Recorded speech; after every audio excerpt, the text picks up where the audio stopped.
Assalamualaikum teman-teman. Sesuai dengan judul ya, saya mau berbagi pengalaman atau sharing ya. Saya itu menikah pada tahun 2018, bulan habis lebaran, bulan 7 ya. Nah, pada awal menikah saya itu emang dikasih momongan segera syukur, enggak juga enggak jadi pikiran gitu ya.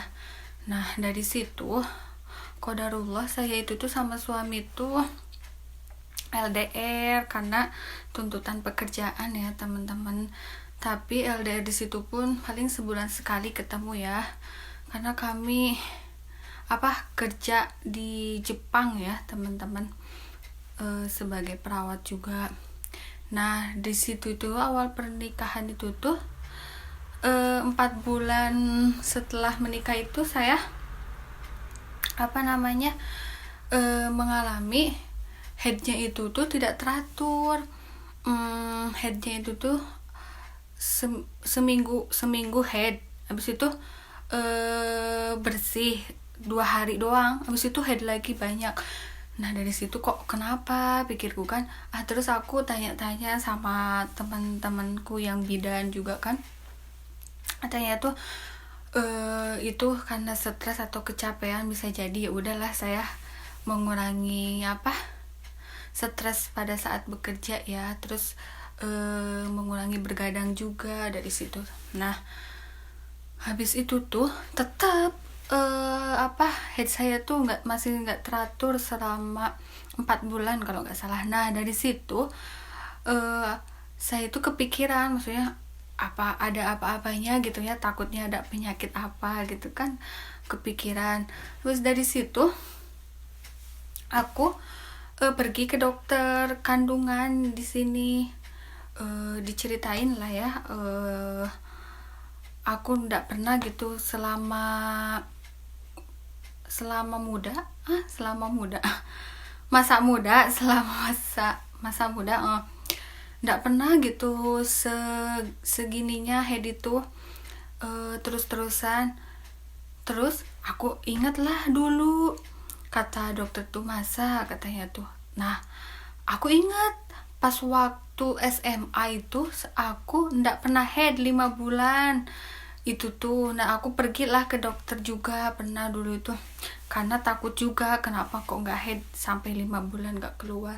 Dari situ cuman dokternya itu bilang kayak gini doang, kalau orang Sunda pasti tahu ya, ini mah kurang beger anaknya katanya tuh, malah gitu kan, nggak puas banget ini apa masalahnya ya, nggak tahu. Dari situ nggak dikasih obat juga. Dari situ ya sudah lah ya. Nah, selama 5 bulan itu tuh barulah keluar lagi. Pas keluar tuh sampai sekarang udah nikah itu normal-normal aja, head tuh nggak pernah ada gangguan haid. Dari situ kata dokternya tuh ya udah aku lihat ya. Nah, di situ tuh dilakukan pemeriksaan bermacam-macam, diambil darah juga, terus diperiksa perpagina ya, untuk katanya mengetahui apakah ada sikyugang itu kanker rahim apa enggak gitu kan, kata dokternya. Ya udahlah, saya lakukan semuanya. Nah, habis dilakukan semuanya itu hasilnya itu baru keluar seminggu kemudian. Tapi sebelum sambil menunggu hasilnya, kata dokternya tuh ya udah, aku disarankan disuntik hormon, yaitu kata dokternya tuh ini hormonnya kuzureiru itu hormonnya nggak stabil, kata dokter tuh. Ya udah, apa kata dokter aku lakuin dong, karena mau normal lagi kan headnya, takut habis gitu. Disuntik lah sama dokter. Nah, setelah disuntik itu tuh headku berhenti kan, nggak ada pendarahan lagi, cuman bertahan seminggu doang. Habis itu keluar lagi headnya itu.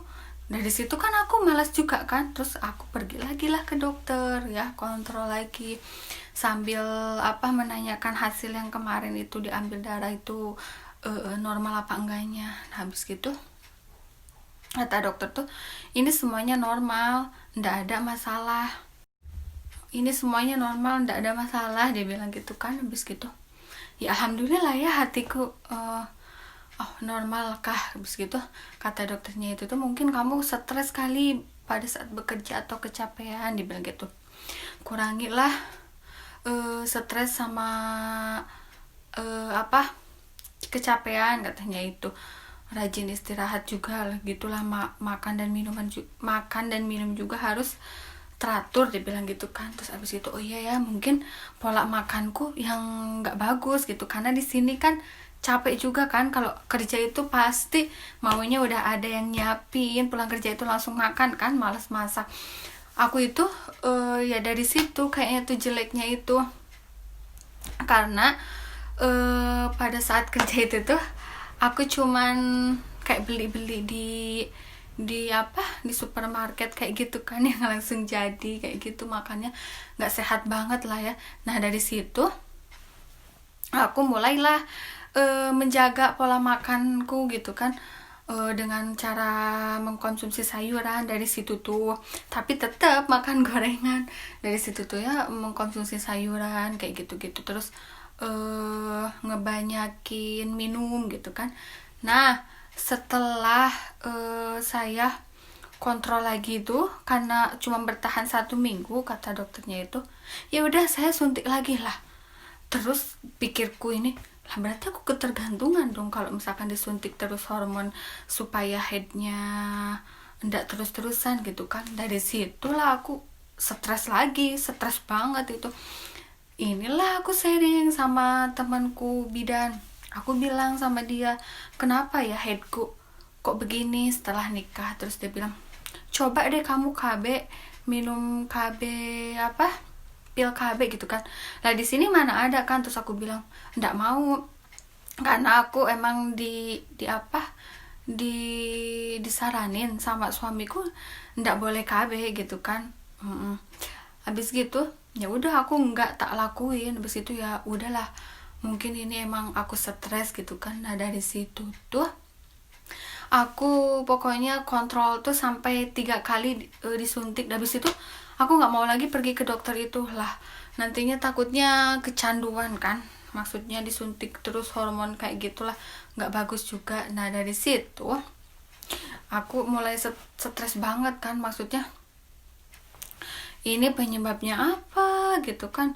Lah aku harus bagaimana, nemulah aku solusi dari situ, yang dokter Zaidul Akbar itu loh, yang minuman rempah-rempah sehat itu. Nah dari situ aku lakuin lah yang minum jahe, kunyit, jeruk nipis, madu, sama kayu manis. Aku lakuin lah itu ya, setiap hari itu 2 kali, bangun tidur sama mau tidur. Bangun tidur sama mau tidur, iya. Sama aku sering paginya itu nggak makan nasi, sekarang makannya itu alpukat sama kurma, terus pakai chia seed yang kecil-kecil itu kan. Nah itu aku makan lah itu ya. Habis gitu adalah perubahan dari situ, alhamdulillah banget, aku bersyukur ya. Dari situ tuh ada perubahan, headku itu mulai ini sebulan sekali head kan dari situ. Nah itu sekalinya itu. Habis dari situ seneng kan aku. Terus aku kalau kerja itu bawa minumnya itu infus water itu kan, aku tiap hari itu diminum. Habis itu aku pun nggak makan nasi lagi, siangnya itu bentonya itu. Emang salah sih, jadinya lemes ke badan dan pusing. Aku bawanya itu ini buah-buahan, kentang direbus kayak gitu, pokoknya tuh sehat banget lah dari situ. Nah abis dari situ selama sebulan kah aku bertahan gitu terus kan, tanpa gorengan, semua aku dikukus dan disangrai gitu pokoknya. Dari situ tuh normal kan, head sebulan itu yang keluar sendiri dan nggak keluar lagi. Yang sebulan itu abis keluar dengan sendiri dan tanpa obat apapun itu 7 bulan, selama 7 bulan kah? 7 bulan anda keluar head. Aku bayangkan kan kaget lah, ini malah kebalikannya, aku nggak keluar head, kenapa gitu kan. Iya, aku pergi lagi ke dokter, tapi nggak ke dokter yang pas waktu dulu disuntik di sini itu aku dikasih obat biar headnya berhenti. Aku nemu lagi itu kayak klinik apa rumah sakit gitu, rumah sakit. Pokoknya banyak orang-orang yang hamil dan melahirkan di situ dan menerima yang keluhan seperti aku gitu, promil mau promil apa. Dari situ aku berobat lah ke sana. Terus dokternya pun nanya, udah pernah berobat belum? Iya pernah, aku bilang udah diambil darah gitu-gitu. Terus dokter tuh meminta yang hasil tes diambil darahnya itu. Lah aku kasihkan, oh ini nggak ada masalah katanya itu. Terus dokter pun ya pasti kan kalau di Jepang itu dilihat per vagina kan pada masalah, terus dilihatlah rahimku itu. Terus dokternya bilang gini, lah ini kok si Ranso tuh apa ya, sel telur kah, ovumnya itu kok kecil-kecil, dia bilang gitu. Ah masa, aku bilang sebelumnya aku berobat nggak ada masalah katanya. Iya lihat ini, terus aku lihat kan, ya aku iya kecil-kecil gitu kan. Terus dokter bilang gini, ya udah saya kasih obat ya, obatnya itu tuh namanya apa ya lupa aku, pokoknya tuh diminum selama seminggu. Ada 2 macam obatnya itu, diminum selama seminggu gitu kan, insya Allah katanya headnya bakal keluar, dia bilang gitu kan. Nah ya udahlah aku lakuin kan. Udah seminggu aku minum obat itu, ndak keluar. Semakin simpai kan aku, semakin stres gitu. Kenapa ya? Ternyata di badanku itu tuh ndak seminggu baru bisa keluar tuh, seminggu lebihan gitu kan. Keluarnya juga senang banget nih. Jadi itu keluar headnya itu karena minum obat kan. Nah habis itu kontrol lagi kan, dok aku udah keluar nih headnya, aku bilang gitu. Kata dokter kan kalau udah keluar headnya balik lagi dikontrol, dilihat lagi masih kecil sih ininya. Ya udah kita lihat ya, bulan ini aku nggak kasih obat, kata dokternya itu. Bisa nggak ini keluar sendiri headnya, kalau enggak ya otomatis kamu harus minum obat lagi, dia bilang gitu kan. Terus ya udahlah aku pulang tanpa dikasih obat. Nah pas itu pas pas udah sebulan dari head yang minum obat itu, udah sebulan lagi kan. Nah nggak keluar ini udah sebulan kan, udah telat banget gitu kan. Lah kok aku nggak head lagi, pikirku. Ya ampun, kan aku stres lagi dah. Dari situ pergi lagi lah ke dokter itu kan. Terus kata dokternya tuh gimana, nggak keluar, aku bilang gitu. Dikasih lagi lah obat ya sama dokter. Nah yang obat ini tuh dikasihnya itu beda, apa namanya, ada 2 macam, cuman diminumnya itu ketika keluar head, setelah 5 hari keluar head pokoknya tuh diminum obatnya itu. Habis gitu kan pusing juga kan, maksudnya apa kok ada banyak malah tambah obat lagi gitu, tambah banyak. Ya udah aku lakuin aja kan. Dari situ emang keluar head. Terus kata dokternya tuh gini, meskipun yang bulan ini keluar head dengan obat, bulan depannya pun aku mau kasih obat lagi, jadi diterapi selama 3 bulan supaya si Ranso tuh, supaya opungnya itu bisa bekerja lagi dengan sendiri gitu kan. Tapi untuk sementara ini 3 bulan di terapi itu biar dia dirangsang gitu, biar si opungnya itu bisa kerja lagi seperti semula dan gede-gede gitu sel telurnya itu, dia bilang gitu kan. Ya udah selama 3 bulan aku kontrol terus-terusan dan ini apa namanya, meminum obat itu tanpa absen gitu, terus aja diminum obatnya. Udah lah ya 3 bulan berlalu itu headku keluar terus tiap bulan karena dengan obat. Nah sesudah 3 bulan dokter bilang ini saya nggak akan ngasih obat, coba kita lihat dia bisa nggak keluar dengan sendiri gitu kan. Habis dari situ seneng kan aku, oh iya aku mau promil juga nih dok, aku bilang gitu kan. gimana bisa enggak, aku bilang ke dokter kan. Terus dia bilang muri itu wah nggak bisa katanya, itu kamu kalau misalkan untuk sekarang promil katanya tuh sel telurnya aja belum bisa mandiri dengan sendiri, belum gede-gede gitu kan. Terus dia bilang, tuh aku sakit hati kan di situ, bilang kok dia bilang begitu, kata aku tuh Allah juga bisa kok aku gitu kan. Pokoknya aku dari situ tuh ngedrop banget, tiap hari tuh nangis kalau pulang kerja tuh ya pengen gitu kan, siapa yang nggak mau kalau udah nikah kan pengen keturunan. Habis dari situlah dokternya tuh nggak ngasih obat apa-apa. Terus kata dokter ada nih satu sel telur yang gede katanya tuh nggak apa-apa, mudah-mudahan bisa keluar headnya, kalau untuk promil jangan dulu deh, dibilang gitu kan. Ya udah. Terus kan aku setiap bulan ketemu tuh sama suami kan, bulan bulan Februari itu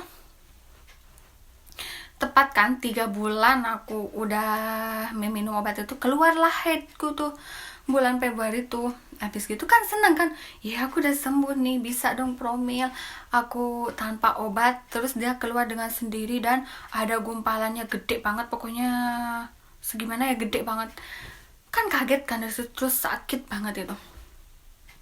Habis itu aku head lah. Nah pas head itu tuh, yang head dengan sendiri tanpa obat tuh, ya aku pengen promil dong ya, ketemu sama suamiku. Nah habis dari situ lah aku udah masuk bulan Maret dong ya, lah kok belum head kan, pikirku udah aku hamil kali ya gitu kan, kok belum head. Pergilah aku ke dokter, dok aku belum head, aku bilang ya udah aku lihat ya, katanya itu di perpagina lagi dilihat. Setelah dilihat, oh ini ada penebalan rahim. Nah kan aku setahu kalau penebalan rahim antara mau head sama hamil kan. Dari situ dokternya pun bilang gini, ini kayaknya kamu mau head deh katanya, nggak tahu hamil juga katanya tuh gitu kan. Pokoknya lihat aja, tunggu ini sampai seminggu lagi, kalau misalkan udah keluar head katanya itu datang lagi ke sini. Terus dibilang lah aku seneng kan, aku jangan-jangan hamil ya, soalnya aku merasakan badan tuh pusing, mual, pokoknya tuh capek banget, sebentar-sebentar capek gitu kan. Dari situ aku mikir dong, ya ampun jangan-jangan aku hamil gitu kan. Dari situ aku belilah test pack kan, namanya perempuan belilah test pack. Pas di test pack itu aku udah males kan tiap bulan test pack terus beli-beli, paling garisnya 1, pikirku gitu kan. Dari situ ya udahlah sono mama kan, ya bener garisnya 1. Lah aku penasaran lagi, test pack lagi, karena itu pasti test pack tuh siang, penasaran, harusnya subuh katanya bagus. Ya udah aku subuh test pack lah, karena pas waktu itu tuh kerja bagian si pagi kan, aku lupa ngeliat, aku taruh lah. Pas ditaruh itu malamnya tuh ada nerawang tipis banget, apa gara-gara itu kelamaan disimpan ditaruh jadinya merembes dan jelek, itu hasilnya tipis kan. Aku telepon lah ke suamiku, aku hamil kata aku tuh, ininya tipis banget. Terus dia malah ketawa, ya Allah kamu jangan terlalu dia bilang, berpikiran apa-apa, kamu stres ya, dia bilang gitu ke aku. Ya ampun aku sakit hati juga dari situ. Dia bilang nggak usah, ya mungkin dia senang, takutnya ini aku udah berharap gitu, oh hasilnya enggak seperti itu mungkin suamiku begitu. Ya udahlah ya, aku dari situ nunggu dulu seminggu juga kan. Pas dateng itu udah seminggu tuh perutku tuh sakit banget, mules, pokoknya tuh sakitnya tuh kebangetan, sakit banget sampai aku kerja itu pulang gegara, yaitu sakit keluar head.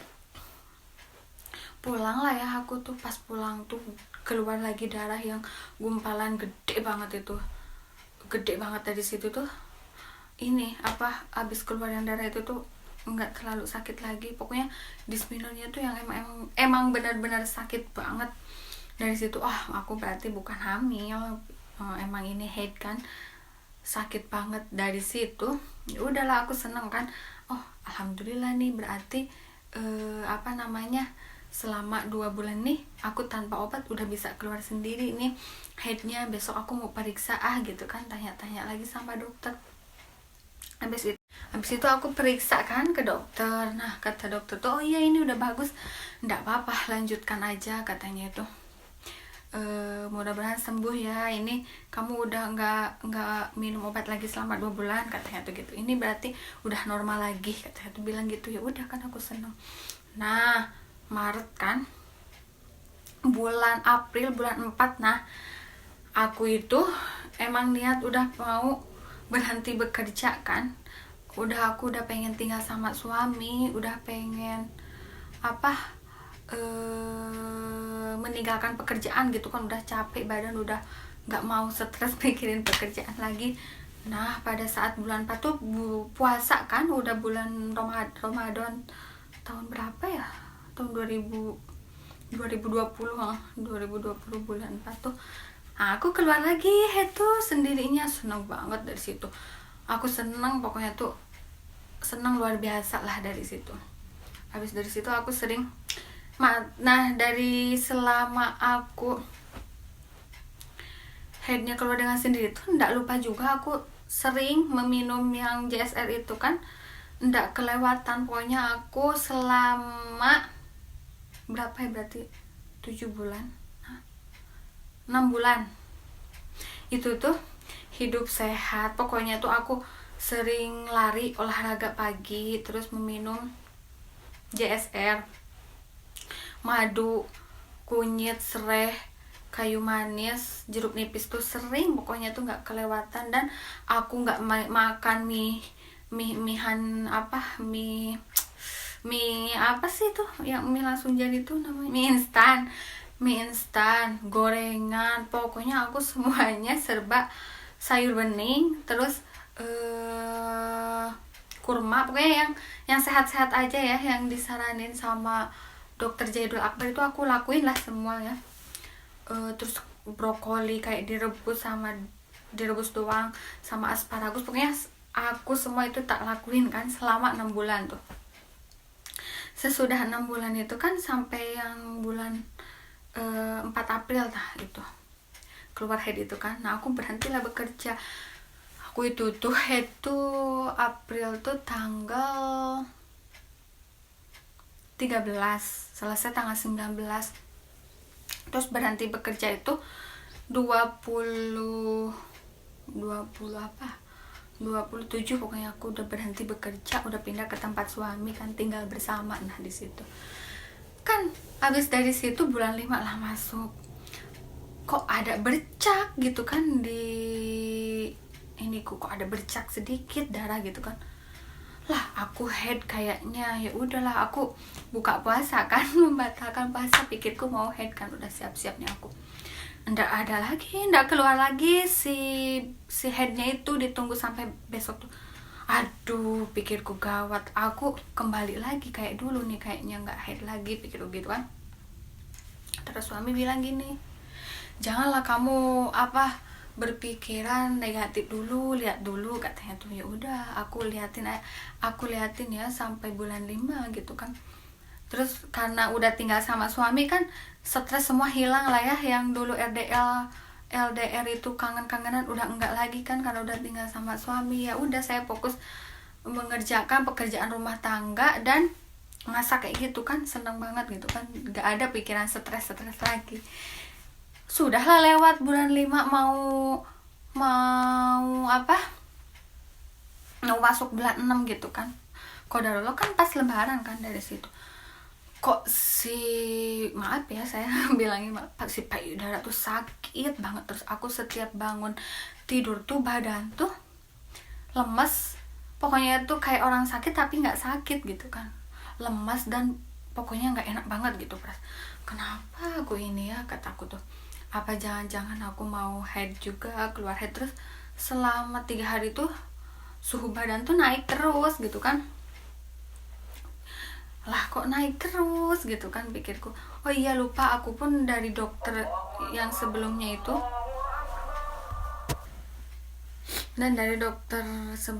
aku dikasih suhu basal tubuh kan, beli sih bukan dikasih, untuk mengetahui kapan terjadinya ovulasi kan. Di situ boleh kita melakukan hubungan suami istri gitu kan. Nah dari situ kan aku sering cek gitu setiap sesudah bangun tidur kan aku cek terus itu sih pakai suhu basah udah. Nah aku tuh gini kok ini naik terus ya gitu kan, udah dari situ tuh udah 2 minggu pokoknya naik terus kan. Emang ada di situ tulisannya itu kalau 2 minggu naik terus kemungkinan hamil gitu kan. Nah dari situ wah aku hamil kali ya. Terus aku cerita lah sama suamiku, aku pengen beli test pack, aku bilang aku kayaknya hamil deh gitu kan. Terus dia bilang jangan dulu katanya tuh gitu. Ya udahlah aku pun nggak mau terlena gitu, takutnya hasilnya nggak nanti sedih gitu kan. Habis dari situ pada pagi-pagi gitu kan aku itu lagi makan sama suamiku, tiba-tiba aku muntah lah aku kan. Dari situ ya bener kayaknya hamil, tapi aku ya udahlah biarin aja dulu kan, takutnya enggak gitu. Nah suami bilang ayolah beli test pack katanya nggak boleh, aku bilang gitu. Enggak, beli aja ayo katanya tuh. Belilah aku. Pas beli tuh aku nggak mau langsung dicek kan, takut nggak mau langsung di test pack gitu kan. Terus dia bilang udah di test pack belum, aku bilang nanti aja nunggu sampai bulan 5 ini tuh habis gitu waktu habis waktu maksudnya sampai mau memasuki bulan 6 gitu kan, aku nunggu gitu aku bilang. Tapi ya aku penasaran juga gitu kan. Habis gitu tuh subuh lah aku bangun jam 4 sengaja, sama dicek suhu basah juga masih tinggi. Ini udah 2 minggu lebih 1 hari kan. Dari situ wah ini tinggi banget pikir gitu kan. Terus aku inilah cek jam 4 subuh itu, nggak mau ngelihat hasilnya juga kan, aku takut. Nah aku taruh dulu aja itu hasilnya tuh, sambil aku pas waktu itu tuh nunggu azan subuh kan, aku sholat subuh dulu, kata aku tuh mau berdoa dulu, habis itu barulah aku memberanikan diri untuk ngelihat si hasil test packnya itu kan. Sudahlah sholat subuh di situ tuh belum sholat subuh, tapi aku masih penasaran kan menunggu suamiku masih tidur. Ya udahlah aku lihat kan, pas dilihat itu tuh ya Allah, dengan merah banget itu garis 2. Dari situ aku seneng kan, otomatis langsung nangis di situ. Nah pas nangis tuh suami tuh dengar, kebangun, dia langsung lari lah ke kamar mandi. Terus aku bilang aku hamil gitu. Terus apa ekspresi dia, hamil katanya tuh. Mungkin dia karena bangun tidur terus oh gitu doang, kesel kan aku. Ya ampun kata aku tuh, kok kamu ekspresinya cuman gitu doang. Ya aku itu kaget katanya tuh, ada yang nangis di WC, kejer katanya tuh. Pikirnya suamiku aku jatuh minta tolong, terus dia nggak dengar karena kebluk tidur gitu, dia bilang gitu. Terus pas sesudah sholat subuh dan siangnya itu suami pun bilang gini lagi, ayo test pack lagi sekali lagi, takutnya itu salah, dia bilang gitu kan. Itu jam 8 pagi kan. Terus aku test pack lagi, ya garisnya emang 2. Terus dia bilang, barulah dia dari situ seneng, selamat dikit. Nah dari situ alhamdulillah ya, itu sampai sekarang ini usia kehamilanku 35 minggu. Doakan ya teman-teman, semoga kelahiranku lancar, bayinya sehat, dan akunya juga selamat gitu ya, amin. Dan aku pun berdoa untuk kalian yang menanti-nantikan kehadiran buah hati ya, atau pejuang garis 2, semoga digampangkan ya. Itu sekedar pengalamanku, barangkali membantu teman-teman ya. Intinya harus sabar, berdoa, dan jangan ditunggu-tunggu, nanti juga datang dengan waktu yang tepat itu. Dan ikhtiarnya harus semaksimal mungkin ya, jangan kayak mie instan langsung pengen gitu, nggak mungkin. Pokoknya harus bersabar hati dan husnuzon sama Allah ya. Gitu aja ya teman-teman, mudah-mudahan video ini bisa membantu kalian juga, untuk kalian yang berjuang dan promil. Semoga sukses ya hasilnya. Assalamualaikum warahmatullahi